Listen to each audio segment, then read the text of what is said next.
অনেকে আজান দেওয়ার আগে কোরআন তেলাওয়াত, গজল এসব করে থাকে, এটা কি সঠিক? আজান একটা ইবাদত। আজান একটা কি ইবাদত?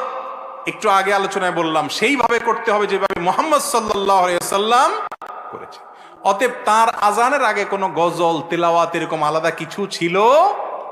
আপনি মাইক টেস্টিং করতে পারেন, ঠিক আছে, মাইক ঠিকঠাক আছে কিনা হো হা করতে পারেন, কিন্তু আপনি অনেক জায়গায় দেখবেন আজানের আগে অনেকক্ষণ ধরে এটা পড়ে সেটা পড়ে, দুরুদ পড়ে।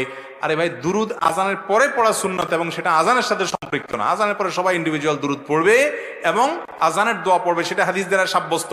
কিন্তু আজানের আগে আসসালাতু ওয়াসসালামু আলাইকা ইয়া রাসূলুল্লাহ অনেক এলাকায় আছে। আবার আজানের আগে অনেকে গজল লম্বা আয়াত পড়ে না। ভাই, এগুলো কোরআন হাদিসে কোথাও করতে বলা হয়?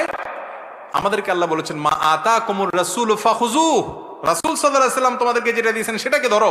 আপনি একজন মুসলমান হিসেবে খুঁজবেন যে রাসূল সাল্লাল্লাহু আলাইহি ওয়াসাল্লাম আজানের আগে এরকম কিছু করতে বলেছেন কিনা, বলেন নাই তো আমরা কেন করব? মাইক টেস্টিং করতে পারি, সেটা তো ভিন্ন বিষয়। ইবাদত হিসাবে করতে হলে অবশ্যই সেটা থাকতে হবে কোথায়? নবী করিম সাল্লাল্লাহু আলাইহি ওয়াসাল্লামের হাদিসে অথবা আল্লাহর কালামে। বিধায় এটা করা যাবে না যদি কেউ ইবাদত হিসাবে করে। হ্যাঁ, মাঝে মধ্যে একটু গলা পরিষ্কার করার জন্য করলো, হ্যাঁ, একটু মাইক টেস্টিং এর জন্য করলো, সেটা ভিন্ন বিষয়।